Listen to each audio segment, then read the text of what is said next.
We waited 10 years for her to die. That's what my parents said when they thought I wasn't listening. They sold my grandmother's estate for fast cash, spending it before she even knew. They thought they were clever, that no one could stop them. But I saw everything. The fake signatures, the lies, the greed, and I realized I had a choice. Scream, fight, or outsmart them completely. I chose the last. What they didn't know is that the person they trusted the least would be the one to turn their plan against them, and the payoff would be total. I found out about the sale by accident. I wasn't supposed to know yet. My mother was on the phone in the kitchen, whispering, but not quietly enough. She said, "Yes, the estate is already sold. We finally did it."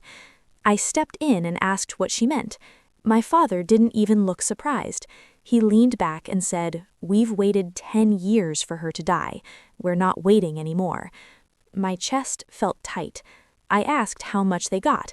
He said the buyer wired part of the money already and the rest was coming soon.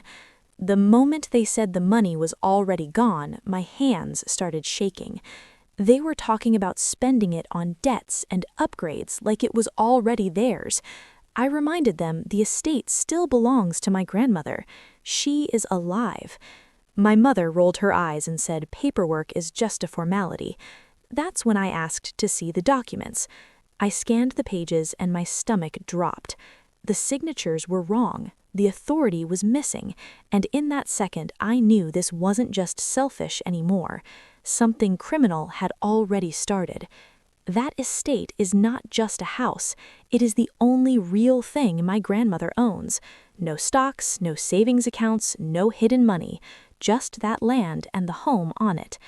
For years, I helped her with paperwork because she trusted me, not my parents.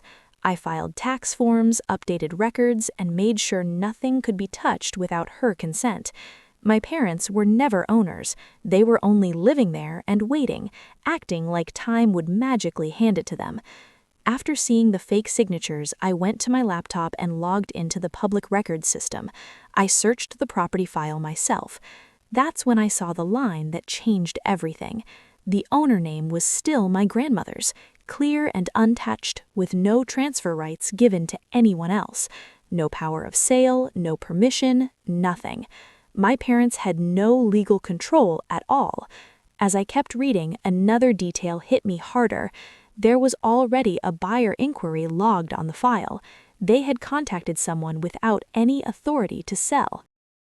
I went back to them with the records still open on my phone. I told them the estate was not theirs to sell and the buyer had no legal deal. My mother laughed like I was overreacting. She said I was too emotional and didn't understand how money works. My sister leaned on the counter and said fast cash is better than waiting for a hospital bed to decide our future. That sentence alone made my stomach twist. I asked my father why they were rushing. That's when his face changed. My father smiled and said something that still makes my skin crawl. He said, "Patience is for people who aren't drowning." Then he admitted the truth. There were loans, credit cards, and people asking questions. They needed money now, not later. The estate was their escape plan. I told them they were risking prison. He waved it off like a joke. Then he looked straight at me and added, calm and confident, "The buyer is coming tomorrow to finish the paperwork." After that, I stopped listening and started watching. My father left his briefcase on the table and I saw papers sticking out. I didn't need to guess anymore. I saw the fake contract myself. It had my grandmother's name typed at the bottom with a copied signature line. There were also loan notices and betting site emails printed behind it. Gambling losses, overdue balances, and threats for payment. Everything suddenly made sense. They weren't trying to get a fair price. They were trying to get fast money before someone else took control. Speed mattered more than legality. If they waited, the whole plan would fall apart. I realized this wasn't just family drama anymore. Forging approval and selling property without rights brings police, courts, and real charges. One call from the wrong person could destroy them. I could have grabbed the papers and exposed everything right there. But standing there, holding proof in my hands, something shifted. I didn't want to stop them anymore. I wanted to guide them exactly where they were already heading. I went back into the room and changed my voice. I stopped sounding like a worried daughter and started sounding like a consultant. I told them rushing into a bad deal would cost them more than waiting one extra day. My mother crossed her arms, ready to argue, but I kept going.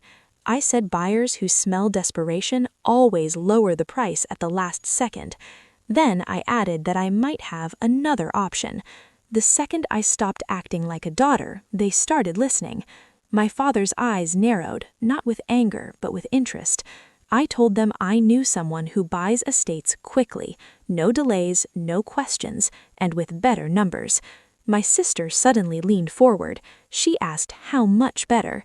I said higher than what their current buyer offered. That changed the whole room. My parents forgot their lectures and focused on profit. They started asking real questions instead of mocking me. Before they could talk themselves out of it, I said I could arrange a meeting, a serious one, tomorrow, with a buyer willing to pay more than anyone else. After they agreed, I stepped away and made the calls they didn't expect. I contacted a legal investigator who handles property fraud and elder abuse. I explained that my parents were trying to sell an estate owned by a living person, using forged approval to do it.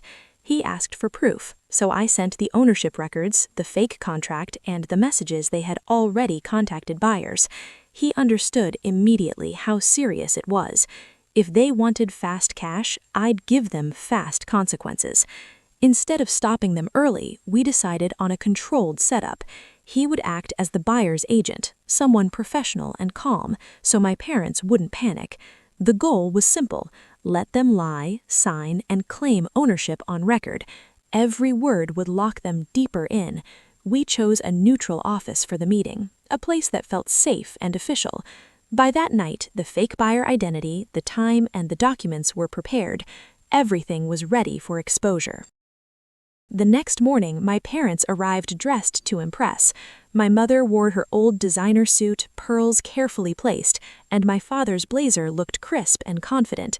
They walked in like they already owned the money, whispering about what they would buy first. My sister was scrolling on her phone, already planning vacations and new cars.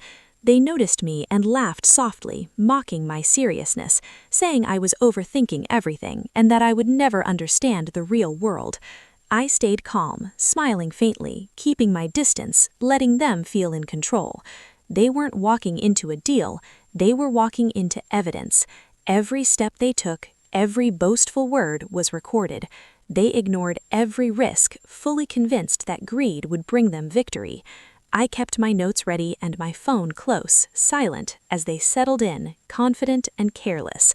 Then the door opened and the buyer walked in, calm, professional, and completely unexpected. The buyer sat down at the table without a word, setting a sleek briefcase in front of my parents. He opened it carefully and started laying out documents, speaking in a calm, measured tone. He asked simple questions at first: who legally owned the estate, who had authority to sell, and whether any approvals had been given. My parents exchanged nervous glances but quickly recovered, confidently lying and claiming everything was in order. They smiled, reassured themselves, and began signing the forms, convinced it was just a routine transaction. Every signature pushed them deeper into something they couldn't undo. My father even bragged quietly about how fast the sale would solve all their problems. I stayed back, watching silently as each page was completed. Then the buyer handed over the last sheet, the occupancy and possession clause. My stomach tightened as I read it. This final clause didn't just finalize the sale, it revealed that my parents were legally trespassers at best, and anyone signing without authority could be removed immediately. The trap was closing.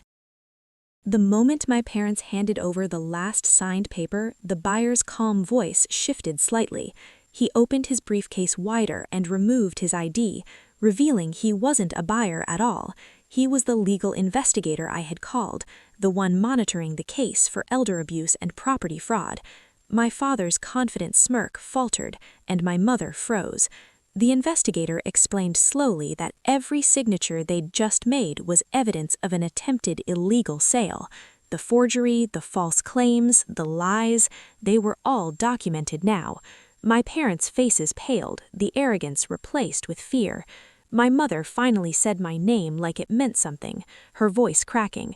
"Cheryl, you can't let this happen. Where are your parents?" My father started babbling about mistakes and misunderstandings. I didn't answer. I only watched as reality finally hit them. The investigator reminded them that authorities were already being notified, and by the time they realized it, the police were on their way. Within minutes, my parents understood the consequences of their actions. They were no longer in control. The investigator explained that because of the occupancy clause they had signed, they were legally trespassing. The locks were already changed, and the estate was secured under my grandmother's name. My mother ran to the door, twisting the handle,